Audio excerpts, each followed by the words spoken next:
Hi, everybody. Welcome to the Wednesday edition. As promised, this was the second pod or I guess video blog that we're doing today. So, who watched the debate last night?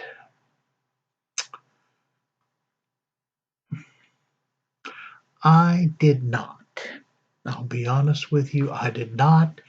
I caught bits and pieces of it via the news and also from different people on the internet. One being Fox News. And this is a lovely picture of Brian Kilmeade, who is trying to find an excuse for Donald Trump's refusal to condemn white supremacists. But he came up empty. So if anything good keeps coming out of this, it's the fact that in a vain attempt to show how big of a racist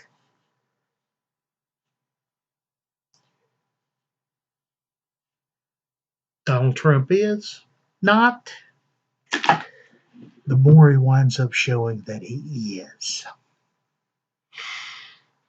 And that's okay, because I kind of like it like that.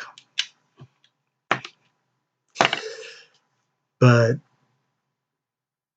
from what I understand, the first few minutes of the presidential debate was a slobber knocker.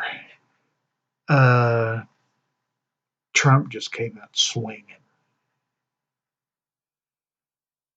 about anything and everything. I mean, he even went after Hunter Biden, Joe Biden's sole surviving son.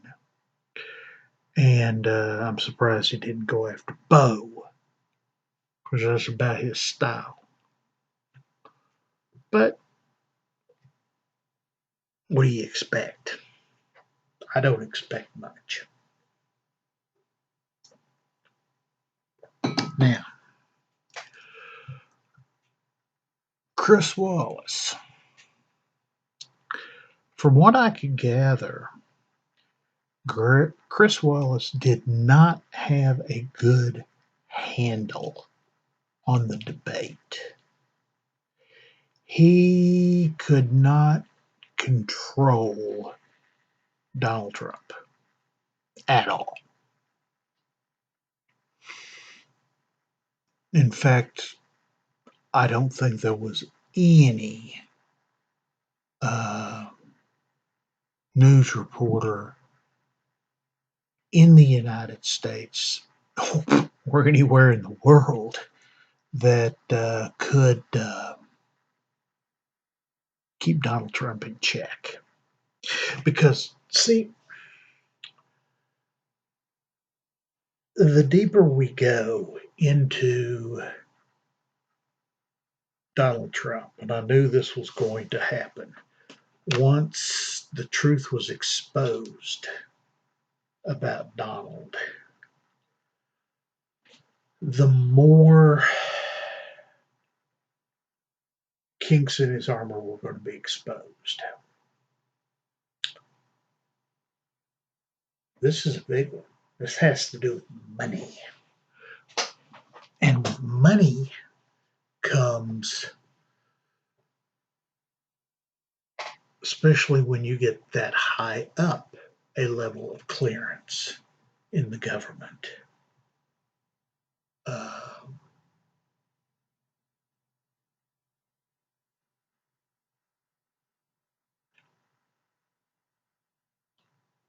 They start checking. national security agencies start checking deep, and they just don't do a passing glance.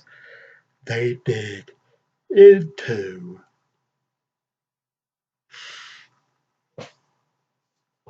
they dig back into your past until you were wearing diapers. Check what kind of person you are, how reliable you are, if you are worthy for a security clearance. And I've been one of those people. I haven't applied for a security clearance, but I have been one of those people who have been interviewed because my associates, my friends,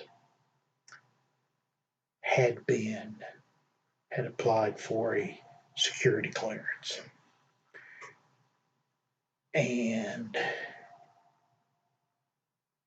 it's not a pleasant experience because they are very, very thorough in their examination. So, one of the areas that they look for is indebtedness. How much are you in debt? Because that is a weakness that a foreign power could exploit if they got a hold of you.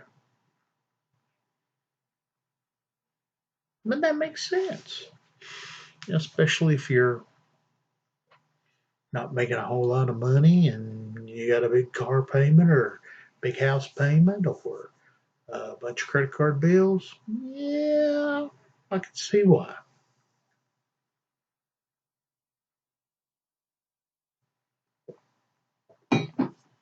But see, and we're not talking small change either that O'Donnell owes. We are talking billions with a B.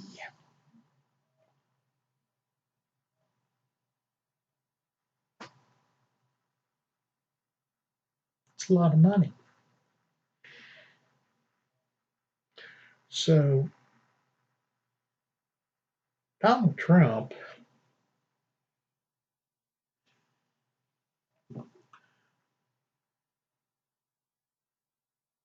is not this business genius tycoon.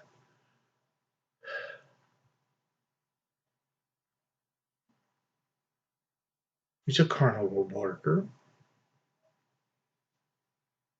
He's a scam artist. He's a sham. And problem is that he has taken America for a ride. And that man has access to a lot of things. He has access to secrets that we can only imagine.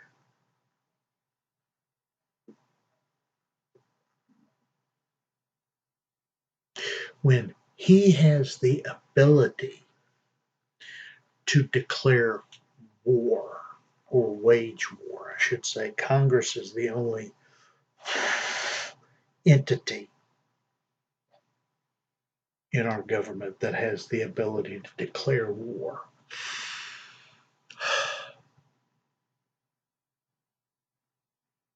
We're in trouble. We are in trouble. But you see,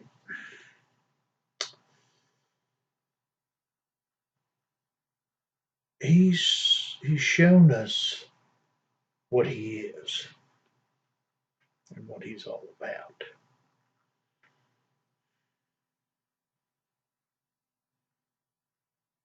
So now America has a choice come election day. And this election day is not going to be a choice between Donald Trump and Joe Biden,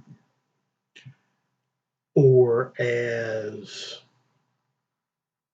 I've seen some evangelical Christians say it, it's a choice between good versus evil, uh, the Lord's way or Satan's way. No, no, no, no, no. It's much simpler than that. You see, this is, as always, our nation's collective 4-year IQ test.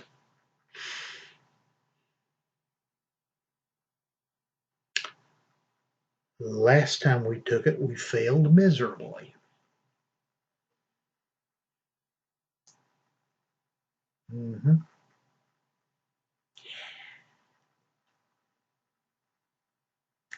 That gives you pause to think.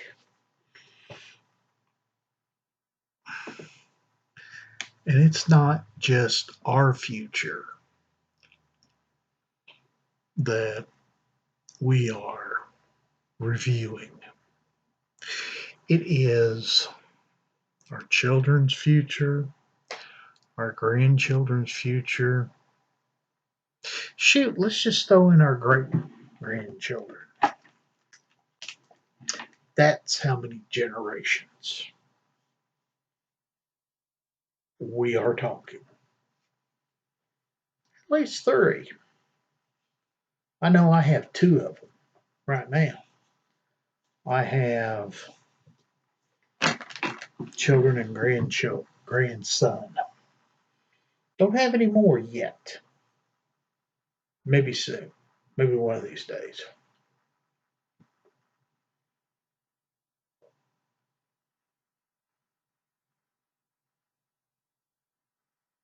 But until that time,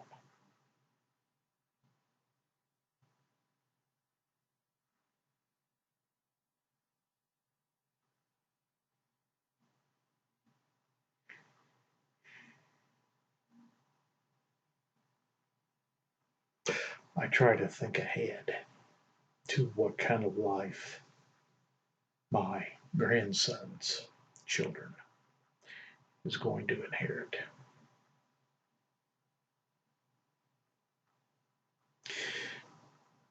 Are they going to inherit a world where they can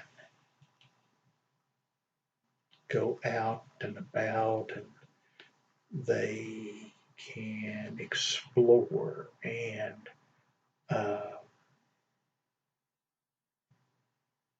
expand their minds and do great things?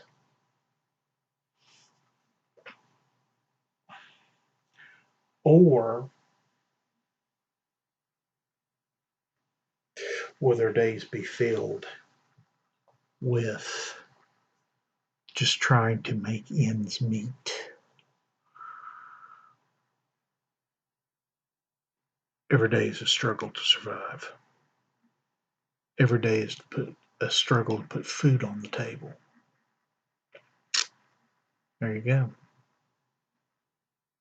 Two very real possible alternatives.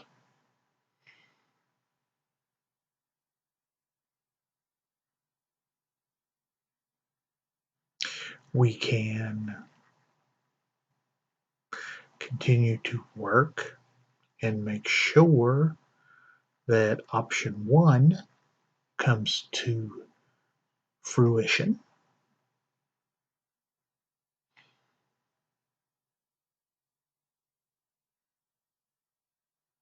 so they can go and expand their knowledge and learn everything there is to learn about this great big wonderful world that we have.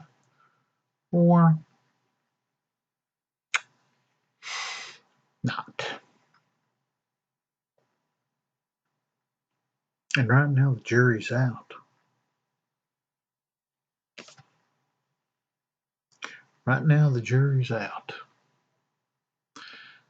They want you to think that situation is a lot worse than what it is. And it probably is.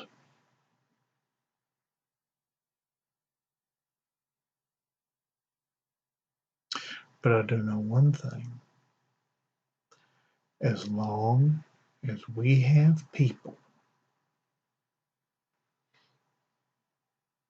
like Donald Trump, like Mitch McConnell,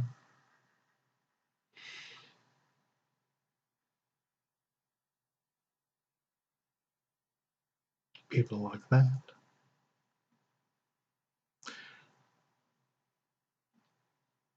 there is always going to be a element of fear in our country. No one is going to be truly free. They are going to be afraid.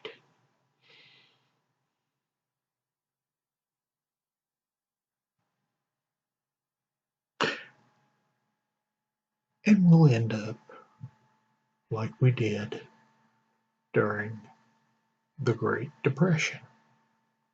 This pandemic has already caused a lot of people to behave like it was during the pandemic, or no, during the Great Depression.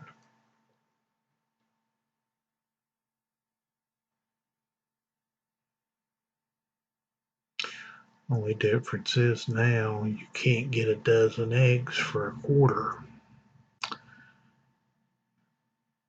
gallon of milk for a dime. That stuff just don't fly anymore.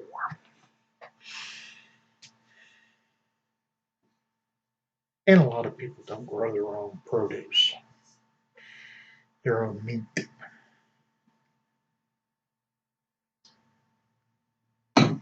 2 or 3 generations, we are so dependent upon factory farms that we are now useless.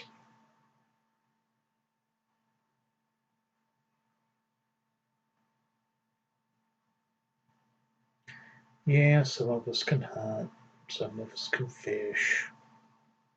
I'm a good fisherman. I'm a great fisherman.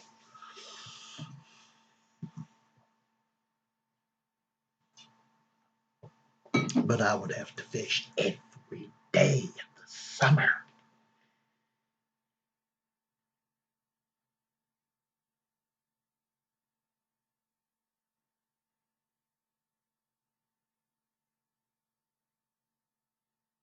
To catch enough food to eat.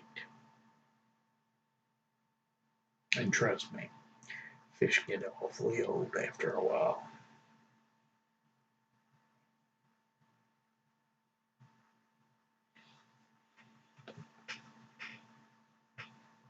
And yes, yes, this country is slowly degenerating into a bunch of haves and have nots. The haves are getting fewer and fewer and fewer, while the have nots are increasing in size. No one's addressed that, either Republican or Democrat. Nobody cares. Nobody cares if somebody doesn't have health insurance. Nobody cares if somebody's unemployment runs out. Nobody cares of what happens to you or me when we can't work. Doesn't matter.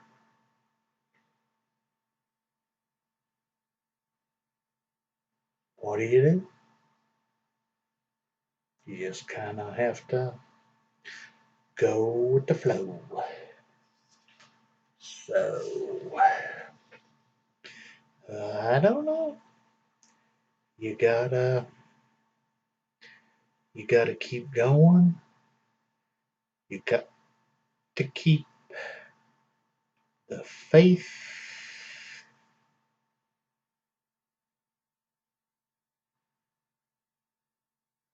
and so on and so forth. Now, do I um, am I that Pollyanna about things? Um, yeah.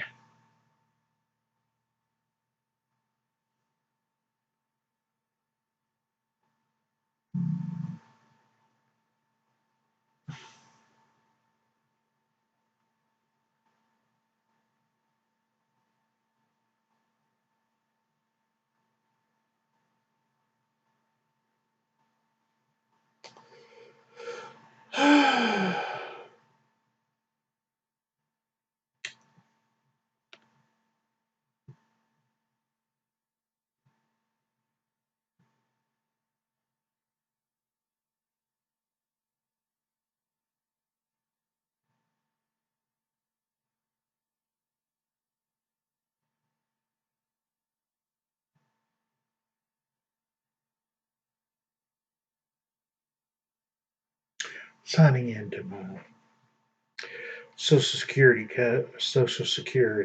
in case you're wondering what I'm doing.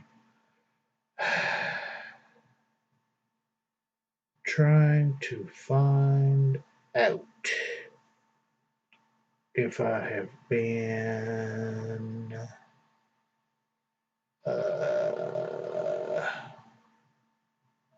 and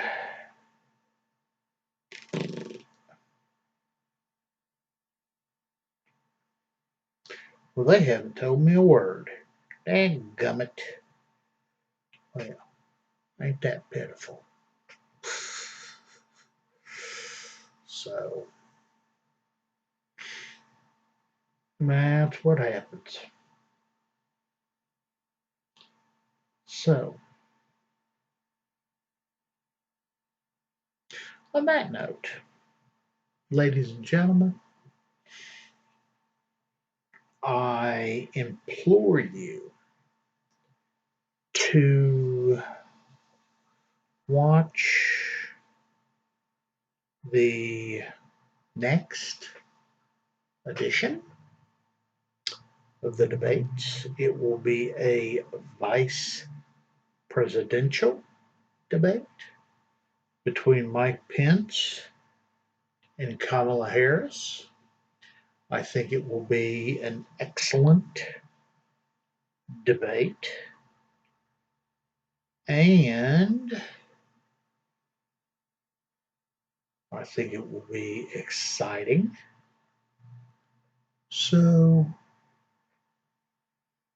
I encourage everyone to watch it. And I will make a prediction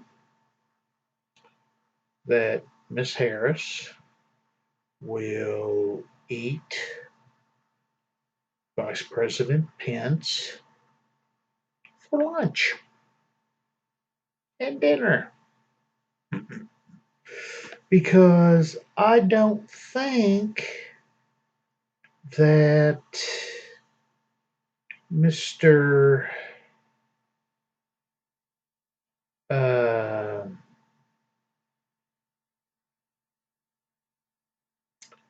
I don't think Brother Pence can uh, hold up under Miss Harris. I'm just saying.